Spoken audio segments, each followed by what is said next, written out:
Hello everyone, I'm Greg Bird.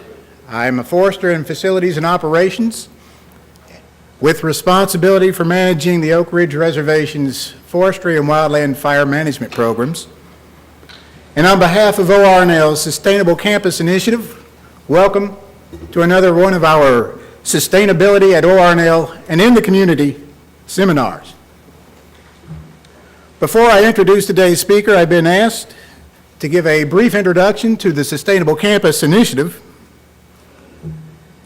The SCI was created in 2008 and embodies the lab's efforts to achieve enduring sustainability in its facilities, operations, and organizational culture. SCI includes ORNL's landscaping, building, and energy management efforts and taps ORNL's world-class expertise in science and technology. SCI features 28 roadmap areas to reach our sustainability goals, and some examples include sustainable employee transportation, clean and renewable energy sources, sustainable landscaping, energy efficiency in existing buildings, sustainable land use, and a sustainable vehicle fleet. You can get more information on the SCI from its website, which can be accessed by the letter S from the ORNL homepage. The purpose of these seminars is to showcase sustainability both at ORNL and in the community, as is the case with today's topic, the reintroduction of American chestnut into the area forests. On the landscape that would become the Oak Ridge Reservation, 33,000 acres, by the way, chestnut was once quite abundant, but a little more than 80 years ago, the chestnut blight swept through this area, and in less than a decade, millennia of this tree's dominance was ended. To this day, we can still find a few rare testimonials of this tree's prominence and use on the reservation. For example, we might find handwork logs in the homes of the former residents, their corn cribs, their other outbuildings. We can come across a zigzag of split rails or a solitary fence post still guarding the edge of a field now become its own forest. Or on the ridges, we might find a lonely stump, somehow resisting decay, and amazingly, the occasional sprout growing from a defiant surviving root system. Encountering these sites, one can't help but feel a nostalgic connection and a longing for the return of this forest king. Perhaps more than anything else, this explains the growing interest our Oak Ridge Reservation Natural Resource Management team has had to help foster the return of this magnificent tree, even if only in some small step. So 2 years ago, we sought from the American Chestnut Foundation 1 or 2 seedlings from which we might do our own little plantations here. The objective being to raise awareness of chestnut restoration efforts now taking place and perhaps placing them either here on the campus or on the namesake Chestnut Ridge, home of the Spallation Neutron Source and the Walker Branch Watershed long-term research area. The generosity of the response of the American Chestnut Foundation's Tennessee chapter was unexpected. We got 50 seed. More than enough of those have sprouted for us to conduct our plantings, and this has led us to explore new ways that we might use this gift to promote the return of this magnificent tree. With this quest in mind, we've invited today's speaker, Dr. Leela Pinchot, to discuss restoration of the American chestnut and perhaps share a vision of sustainability in the Oak Ridge and regional forest. Leela is a research associate in the Department of Forestry, Wildlife, and Fisheries at the University of Tennessee. She spent the past 10 years researching American chestnut restoration in various capacities. Leela's worked for 2 years with the American Chestnut Foundation, coordinating breeding efforts in New England, and recently earned her PhD from UT, where she researched silvicultural methods for reintroducing American chestnut on the Cumberland Plateau. Leela is now working as a postdoctoral research associate, researching upland forest restoration, and her seminar today will describe the efforts of the American Chestnut Foundation and its Tennessee chapter to breed and reintroduce a chestnut that is blight resistant. Please join me in welcoming Leela Pinchot.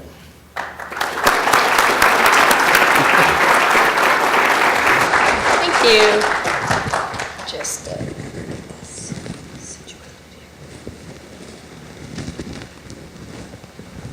wonderful. Well, thank you everybody for coming here today. I'm very excited to present American chestnut restoration to everybody here. I'd like to thank Greg and Bo for giving me the opportunity to speak with you.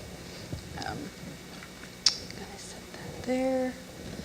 So, as you can see, we have some beautiful chestnut seedlings here that Greg and his colleagues have been growing for the past couple of years. These are, as he said, 2 years old, so this should give you a good idea of how fast growing this tree species is. So I'm going to start off first by discussing American chestnut, where it grew, its dominance, and then talk about the American Chestnut Foundation, what we're doing to try and restore this tree, and then talk about local efforts with the Tennessee chapter of the American Chestnut Foundation and how people can get involved in this effort. As you can see from this picture, chestnut could grow to be quite a large tree. Its greatest heights were around 100 feet tall, although an average is probably more like 60 or 70 feet, 80 feet perhaps on good sites. And it could grow to be about 5 feet in diameter. But generally it wouldn't get this big, just in the best sites, the mesic coves, fertile areas. And throughout its range, you can see here there's small pockets of it in southern Maine, and it grew all the way down to northern Alabama with some disjunct populations even in Florida. So pretty extensive range. And throughout this range, it was found most commonly in upland slopes, especially in the southern Appalachians here. We had a lot of chestnut, and it could make up as much as 50% of the canopy. Well, something that really interests me with chestnut is, if you look at this picture down on the right, this is a secondary forest that had been clear cut, and it's hard to tell from the picture, but that's basically a monoculture of chestnut. Chestnut responds very quickly to increases in the available light, and it also can sprout very readily. So when Europeans came to this country, we don't have a good idea of what kind of abundance of chestnut we had before Europeans came here. When they came here, and of course, cut most of our forests down across the country, chestnut became much more abundant than perhaps it had once been, which I think is pretty interesting. So here in Tennessee, chestnut was most abundant in the mountains, the border between Tennessee and North Carolina. We had some chestnut, but not as much here in the valley. And then again, in the Cumberland Plateau and the Highland Rim, chestnut was a big component of the upland oak chestnut forests in these areas.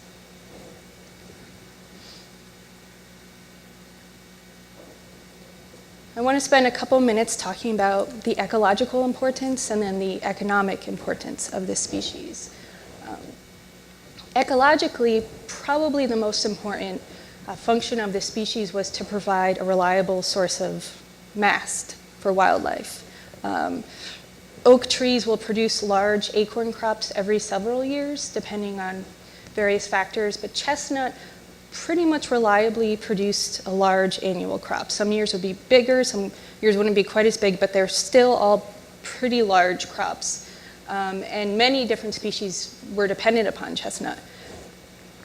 Bear, grouse, deer, many different bird species would eat chestnuts and disseminate them. So ecologically, very important. There's not a whole lot of research on what happened to these animal populations when chestnut disappeared from the landscape, but from some of my wildlife friends, they're taught that there were collapses in wildlife population, like black bear, when chestnut was killed off by the blight.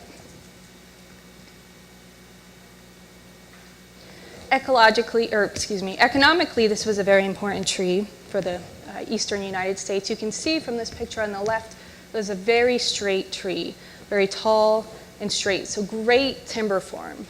You can get a lot of logs out of that. And it was used for a variety of different products. Railroad ties, back of course in the 1800s when railroads were one of the main forms of transportation, chestnut was used for the railroad ties because it's such a rot-resistant species. It's easy to work, so a lot of split rail fences, like Greg mentioned, were made out of chestnut. A lot of construction timbers, mine shaft timbers, and some cheap furniture. It was never as nice of a wood as oak, or certainly not as nice as black walnut, never as valuable as these species, but because it was so abundant, so easy to work, it was widely used. The bark and the wood of chestnut is very high in tannins, and because of this, tannin industry throughout the eastern United States would use huge amounts of chestnut wood for their to tan the leather, to soften the leather. And here in Tennessee, we had 7 different tanneries in its heyday. And the nuts themselves were a source of revenue. There's a really interesting article. I made probably not enough copies for everyone, but for people who are interested, I made a list of references on a sheet of paper I put on the sidelines here. And there's an article, I have it here, Lutz, by Ralph Lutz, called Like Manna from God. And this is in environmental history, so it's a history article. And what Lutz did was to go into some communities in the southern Appalachians, in southern Virginia, like the Meadowview, Abington area, and interview some of the old folks about their experience with chestnut. And what he found from these interviews was that some of the poor rural families in these areas, the mountain families who lived in the woods, they were dependent upon revenue that was brought in by selling chestnuts to the local general store, who would then ship the chestnuts up north to cities like New York and Philadelphia, where all the rich folks would buy chestnuts to eat. So this actually brought in a lot of money to these small communities. It was an important source of revenue. These communities also would let their livestock loose to eat the chestnuts in the forest, because back then fences were keeping livestock out, not in. So the forest was, wasn't communal property, but it was pretty much treated as much. And so they were dependent upon these large annual crops to fatten up their pigs. So I wanted to give you an idea of how important this tree was to our state here in Tennessee. And this is probably an underestimate. You can see mine timbers, chestnut used for tanning, railroad ties, and telegraph poles again. And then over $1 million was brought in from lumber. And this is $1911 for a total of $1,640,000. So brought in a lot of money. It was economically a very valuable tree. So I'm assuming most of you are familiar with chestnut blight. How about Phytophthora cinnamomi, ink disease? Okay. Chestnut blight is what killed off most of the chestnut trees, but before blight came through, before it was introduced to this country, chestnut trees started to die off in low-lying areas, in chestnuts that were growing near ravines, in wetter soils. And it wasn't until the 40s that we discovered this was due to a non-native pathogen, Phytophthora cinnamomi, also called ink disease, because you can see from this picture on the left that the roots get this black, inky substance that is produced by the pathogen. So this started to kill off chestnut trees, like I said, in wet areas. And there were several mentions of this in the old literature, which is pretty neat. And the difference between this and blight in terms of management is that Phytophthora simply kills the entire tree. If a chestnut gets Phytophthora, it's essentially dead. Whereas with blight, as I'll go over in a minute, blight only kills the tissue above above wherever the fungus has entered the tree. So it doesn't kill the root system. So that brings us to blight, Cryphonectria parasitica. You can see the picture on the left. The orange dots are the fruiting bodies of the fungus. And one tree can produce millions of spores. One tree that's infected can produce millions of spores of the fungus, which will then infect other trees. And the fungus enters a wound. As trees grow, their bark starts to crack, and the fungus can then enter the bark, or it can enter the bark if an insect or something else makes a wound in the tree. And what the fungus does is it kills the vascular cambium and then eats the dead tissue. So it will girdle the tree and kill the above ground portion of the tree. And it can happen pretty quickly in just a few months. And this is the result, is dead chestnut trees. This picture here on the bottom right is actually chestnut stump that Greg, I believe you found here on the reservation. So we had mass mortality of chestnut starting in the 1910s. It was discovered in 1904, though we know that it had been here for probably 30 or 40 years before then. It was discovered in New York City, but there are probably multiple importations of it. And by 1950, you can see the line at the bottom, blight had pretty much gone throughout the entire range of the chestnut. And most large chestnut trees were killed, at least the above ground portion of the trees was killed. But the saving grace of this whole problem is that chestnut does sprout very rapidly and very vigorously. It doesn't want to give up. I love this picture on the right because it's from an old publication from, I think it's 1909, showing the sprouting ability of chestnut. What I didn't put here is another picture that shows a chestnut seedling grown from seed, and it's only about 8 inches tall over 1 year. And you can see how vigorous these sprouts look after 1 year. So again, this tree grows very quickly, and it's still here today because it has this ability. And this is probably really hard to read, but I just love these old graphs from people studying chestnut when it was still around.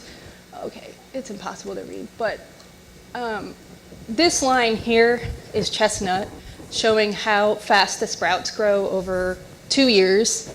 Red maple is the second line below. Everyone can see that. And people who spend some time in the woods know that red maple is a really fast-growing tree, especially after harvest when it grows from sprout. So chestnut actually grow faster than red maple, red oak, and I can't remember what else. Did everyone see that over here? You can see fast-growing sprouter.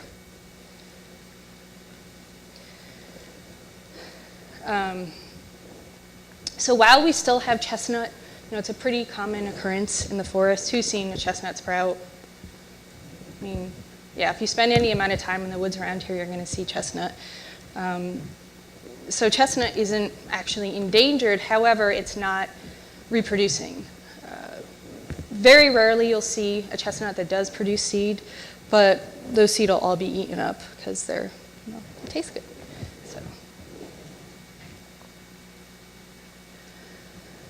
So around the 50s is when chestnut was pretty much eliminated as a canopy tree in this country. Starting in the 20s, the USDA Office of Plant Pathology started a research program to try and breed blight-resistant trees because it was such an economically important species. And there's the Sleeping Giant plantation is located in Connecticut, and it's still, a lot of those trees are still there today. They're huge and gorgeous. And so what these folks did is they would breed an American tree, pure American, which is susceptible to the blight, but has good timber form. They'd breed it with a Chinese or Japanese chestnut, which are blight resistant, at least some of them are blight resistant. However, they look more like an orchard tree, more like, I guess, like an apple tree, although not really. But they don't have that beautiful timber form that American chestnut has. So they breed those two together, and then they get the F1 cross, the progeny be F1s. And what they did next was to breed it back with a Japanese or Chinese in order to increase resistance to the blight. However, in doing so, they'd reduce the American characteristics of the progeny.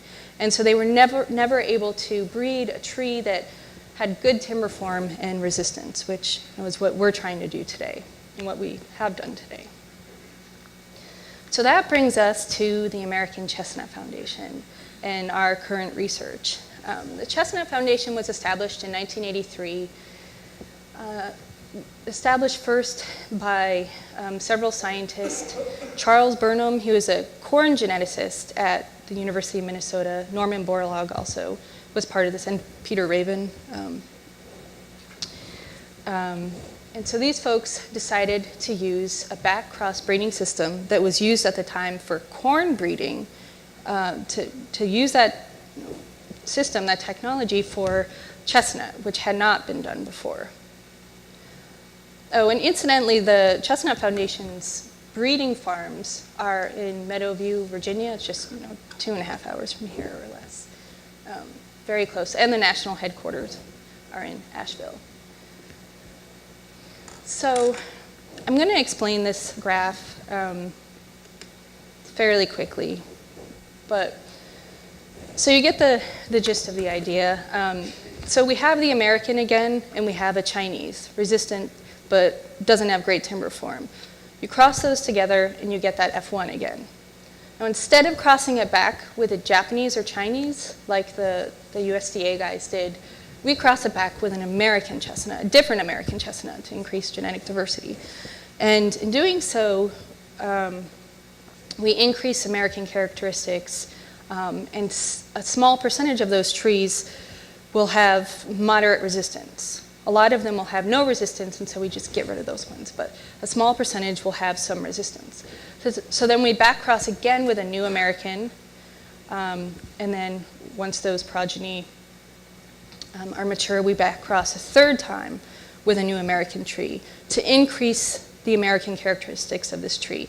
And at each backcross, we are selecting for trees that look American, have good timber form. Their leaves look like this. They're not fuzzy like Chinese chestnut leaves. They look at a whole bunch of different characteristics, and they also inoculate the trees with a fungus. We actually punch a hole in the tree, stick some of the blight fungus in it, and see how it does.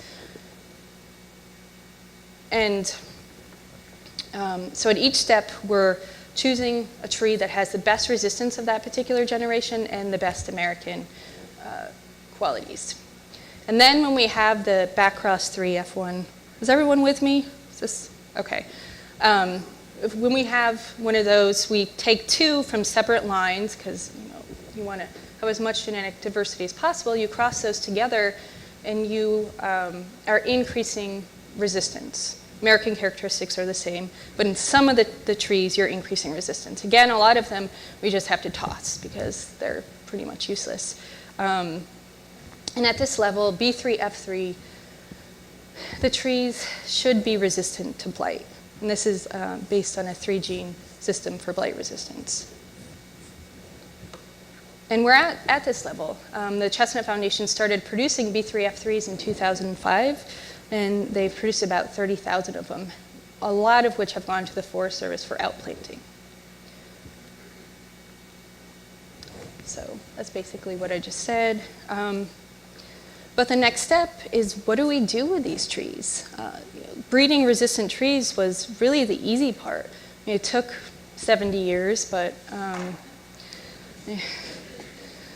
we've done it, and we now think we have a resistant tree. We're not positive yet because there hasn't been enough time to test it. That's one thing that we're doing right now. But assuming that we have this tree, how do we get it back into the forest? Because it's not as simple as just walking out into the woods and tossing out some chestnuts. They're going to be eaten. Even if one did sprout, that sprout would be eaten. So it's not an easy task. And then we have to think about how to, if we plant large seedlings that have a better chance of not being eaten, what kind of silvicultural treatments, what kind of light regimes are best for chestnut? So not just best for chestnut growth, but also favors chestnut over other competing species. So it's a fairly complicated question. We are lucky in that chestnut is such a fast grower and responds so well to light. So I just wanted to talk a little bit more about chestnut ecology to try and answer this question. This is from my study in Kentucky. You can see this tree on the left here has great timber form at this point in its life. Beautiful, straight, lots of leaves, really vigorous tree. And it has full sunlight. It's kind of hard to tell from the picture, but there's not much blocking it. Also planted trees in the understory, and this tree, it's being blocked by this yellow poplar, but it's hanging on. And this is, chestnut has the ability to hang on for long periods of time in the shade. So it's fairly shade tolerant, but most shade tolerant trees don't also have the ability to respond quickly to light. So we're very lucky to have a species that's this easy to grow and this vigorous in multiple different situations. So if we removed the tulip poplar and all the surrounding overstory, this chestnut seedling could very quickly grow up and develop good apical dominance again. So we're pretty lucky that we have a tree that's this flexible. Okay, really quick, this is a little bit confusing, but I just love this so much, so I had to put it in. This is from a 1992 paper by Latham looking at several different species, you can see them on the right, over 3 nutrient treatments and 3 light treatments. And so you don't waste a lot of time looking at it. You can see nutrient treatments, low, medium, high. Light is low, medium, high. Is that, you guys on the same page? But the take-home message from this graph is that chestnut, in pretty much every light and nutrient treatment, this was a greenhouse study, I forgot to mention, chestnut grew better than all the other species. I really would have liked to see red maple here, because I think red maple is going to be one of the biggest competitors for chestnut. But yellow poplar's there. Yellow poplar in certain situations is a very fast-growing tree, and chestnut still outgrew it in the greenhouse. It's not a forest study, so we'll have to see how it really does, but just gives you an idea of what we're dealing with. So one of the ways that the Chestnut Foundation is restoring the species to the forest, this is in some ways very easy because there's no competition, is to plant in reclaimed mine sites, which we have plenty of around here. And so the Chestnut Foundation has partnered with NRCS and the Appalachian Regional Reforestation Initiative and has started to plant chestnut seed and seedlings in old mine sites. And there are a few students at UT who did their master's theses on this subject. So there's one way to get chestnut out. It can grow pretty well in these really terrible sites where not a lot of other tree species will grow. So it also has that going for it. Chestnut Foundation has also partnered with the U.S. Forest Service. Forest Service gave us a bunch of money starting in 2004 And the condition was that we would give them half of our nuts, which I think, I'm not sure that we're really following through with that, but they've gotten some of them. And Stacy Clark, Dr. Stacy Clark, she is with the Forest Service, although she's located at the University of Tennessee here, so we have her close, which is good. She's in charge of all of these chestnuts. So she's grown them at the East Tennessee State Nursery for a growing season. So, they're about my height, between 3 and 6 feet after one growing season in the nursery, because they pump them full of ammonium nitrate and other stuff. And then she planted them out into several national forests, and you can, starting in 2008. As you can see, there's this seedling by Stacy, and this seedling, which ends about here by John, her technician. They're doing really well. And she planted them out to see how this Backcross chestnut, this putatively blight-resistant chestnut, would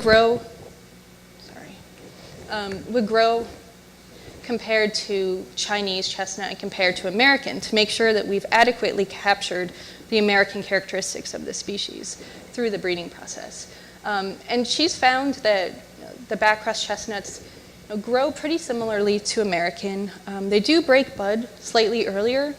They break bud kind of intermediately.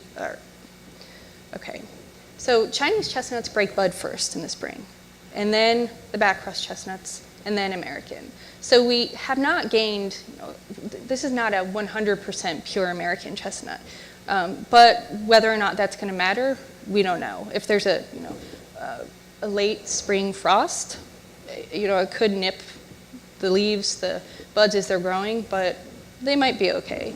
They're pretty resilient. And she's also looked to see if they're actually blight resistant. And she's found that some of the Backcross trees, a very small number so far, have gotten blight and died. I think it's been like 5 or 6 out of 1,200 trees. And that's kind of to be expected. I mean, this is not a foolproof system. We think that there's probably some contamination along the way, just because breeding all of these trees, it's possible that other pollen has gotten in and contaminated some of the lines, but we're pretty confident that some of our lines, because I think there's about 40 of them, some of them will be resistant to the blight, but stay tuned, we'll find out. And then I wanted to take this opportunity to share my research with you guys, because this is what I've been doing for the past few years. I was looking at different silvicultural treatments. So Stacy was looking at, are they going to get blight?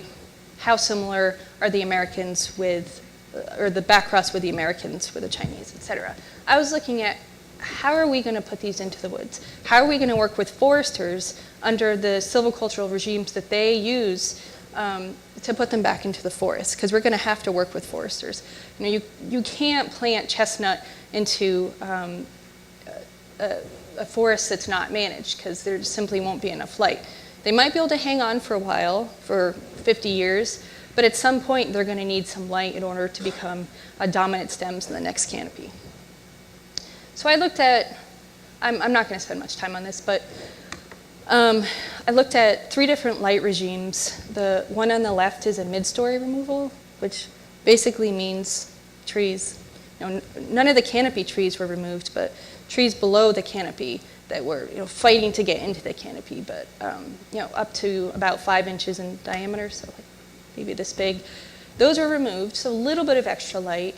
And then we had a thinning in the middle, and basically a clear cut with some seed trees left on the right. And I mean, what do you guys think is going to happen? They're going to grow best probably here. Yeah, well, that's what happened. Oh, before I show you that, I was also looking at seedling quality. So what size seedlings should we put out into the forest? So if seedlings are too big, because we can grow 8-foot chestnuts in 1 year. We can do that at the nursery. We have done that. But those seedlings are too big. When you transplant them into the forest, the root system is so large that it just it suffers transplant shock, it can't get enough water fast enough, and there's a higher incidence of mortality with those bigger trees. So what size is perfect for us? So going back to the silviculture question, yeah, shelter wood did better, but I would say we need to hang on for another 30 years and see if we take the overstory off in that, the low light area, will those be able to sprout up and grow faster than some of the competition like the red maple? Okay, let me explain this graph. So this is looking at seedling quality. I separated the seedlings before planting them into 3 height classes, short, medium, tall, and then looked at their height growth after, this was 2 years of growth. And well, I don't know if this is really surprising or not, but the largest seedlings really put on a lot more growth. With oak trees, the data has been, sometimes larger seedlings just won't put on as much growth for reasons I described before, transplant shock. But for the chestnut here, the larger seedlings, and when I say large, I don't mean those 8-foot seedlings, I mean probably more like my height, about 4.5 to 5.5 feet. Those seedlings grow better than the shorter seedlings. So that's very useful information when you're talking about the practical issues of on-the-ground forestry for chestnut.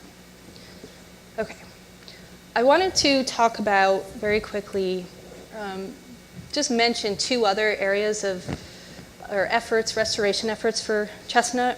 One is hypovirulence, which is a virus that attacks the fungus. So this is a petri dish. On the left, it's a petri dish of the chestnut blight. And the left side with the orange is a blight that has not been infected by this virus. On the right side, the blight has been infected by the virus, and you can see it's growing slower. So the hypovirulence, which is probably naturally occurring,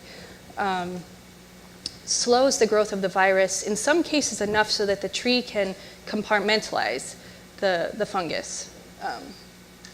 Sorry, it slows the growth of the fungus, not the virus. And so that the tree, it still looks pretty bad. This tree on the right, as you guys can see, it looks pretty terrible, that big swollen canker, but it's alive.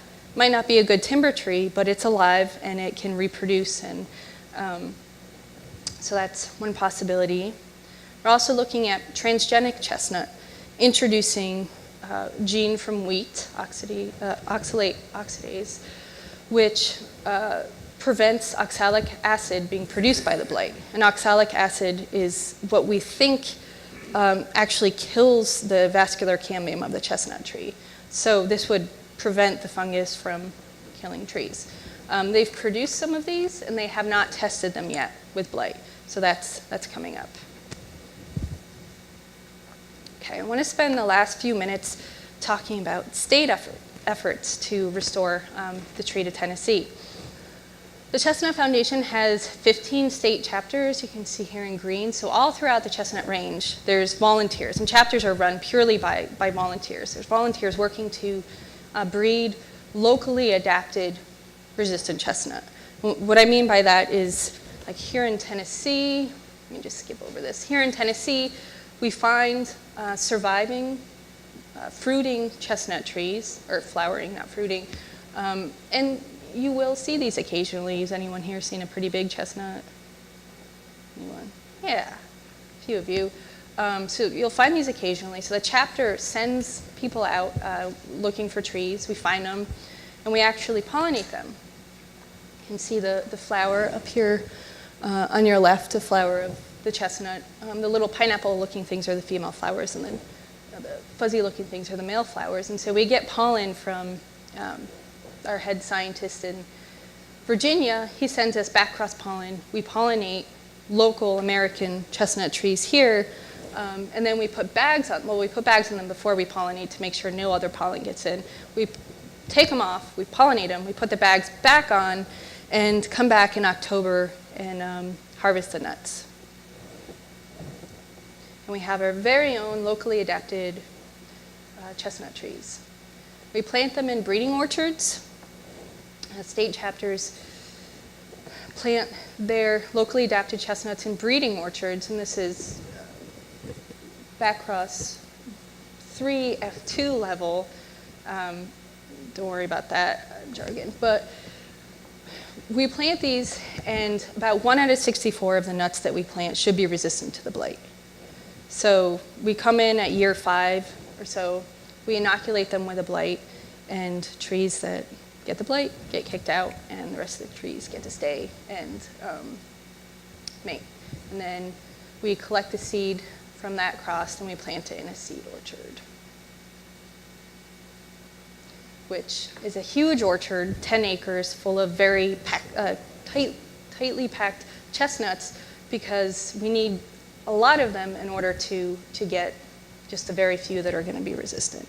And this is kind of the end goal for Tennessee. Where we are now is we have 20 breeding orchards throughout the state. We have a lot of stuff going on here in Tennessee. These guys came from Sam McInturf's orchard, which is number 2 here in East Tennessee. And his orchard, unfortunately, since giving these trees to you guys, has been infected by Phytophthora, and a lot of his trees have died. So this is an up-and-coming issue here in Tennessee. Phytophthora cinnamomi is showing up in places where historically we haven't seen it. And some of Stacy's trees have died from it, some of my trees died from it. My study is in the Cumberland Plateau, where you wouldn't expect to find Phytophthora, but we've found it there, and it's killing trees. But that's a whole nother subject, but it's something that we're starting to think a lot about. So we're breeding local trees here in Tennessee, and we also have other projects. Education, we're working with middle school to plant, these students grow the chestnuts in their classroom, and then we plant them out into mine sites, so it's kind of fun. I enjoy that. And also on this sheet, I have a website that brings you to the chapter's oral history project. And you can access multiple interviews from mostly older people who remember chestnut in the landscape and hear what they have to say about it. So it's pretty neat. A graduate student spent a couple of years collecting those. So how to get involved. If people are interested in helping our efforts to restore chestnut, or perhaps helping Greg and Pat introduce these to Oak Ridge here, can join the Chestnut Foundation. The brochure has information about joining. And if you join, joining is great, but what's even better is to get involved and to help us plant chestnut trees. It's more fun anyways. Joining, you just send money, but if you actually get some hands-on experience, that's always better. Plant chestnut trees throughout the state. You can help locate and pollinate chestnuts. It's really fun because you get to go in a bucket truck sometimes and get up 50, 60 feet and look at everything and pollinate chestnut trees. That's probably my favorite part of the job. If you have land and want to establish an orchard, if you have land and I should say time to manage an orchard, you can establish an orchard. And we're going to have a Southern TACF meeting, so all the local Southern chapters, the Carolinas, Alabama has a chapter, Georgia has a chapter. We're all going to meet sometime in March. That would be a good opportunity for people to meet other folks in the Chestnut Foundation and hear about what we're discussing. A big topic is going to be Phytophthora, because that's kind of killing all of our trees. I can't make any promises, but if you join, oops, you might get to meet Dolly. Not really. Her uncle is a big chestnut guy, and they have a small chestnut planting at Dollywood, which I've not been to, but I should. So with that, I will see if anyone wants to ask any questions. Thank you, Leah. Let's give her a big round of applause.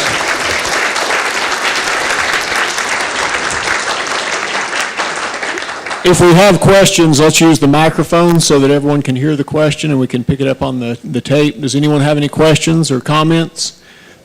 Amy, there's some folks over there. Thank you, Dr. Pinchot.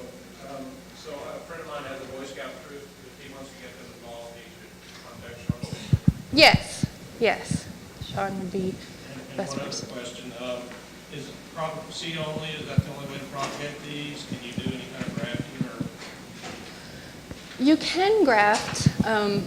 It's difficult. It's not an easy species to graft, but there are some instruction manuals online. The easiest way is to graft into an actual chestnut, like a chestnut stem into a chestnut. I've tried it. They didn't work, but some people can do it. It's possible. Yes. How old does a chestnut have to be before it produces seed?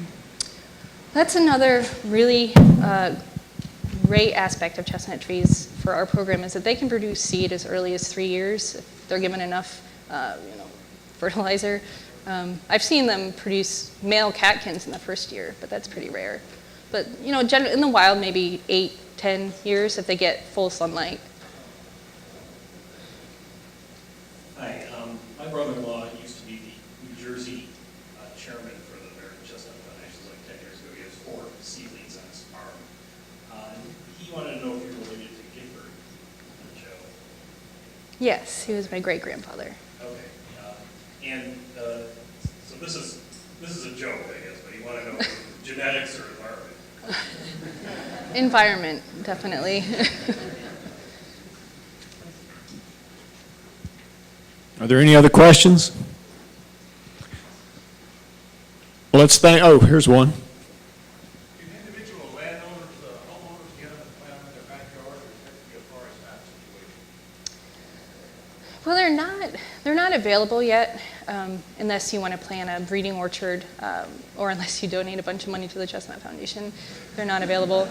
But once they become available, yes, if you have the right soil conditions, certainly chestnut will do very well in an open setting like that. This one might actually be for Greg. What are we going to do now? That's a good question.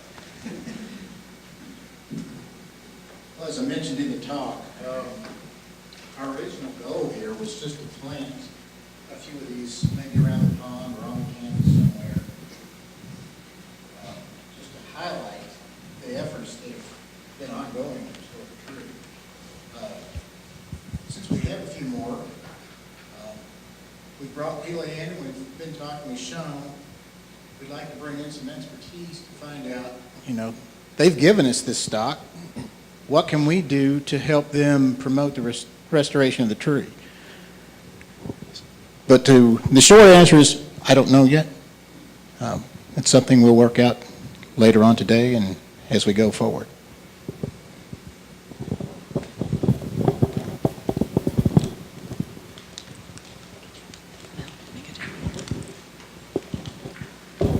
How does the blight affect other trees, other species? Other species here in North America are not detrimentally affected. It can infect scarlet oak, and it just creates a buttress, the base of the tree, but that's the only tree that I know that chestnut blight can impact.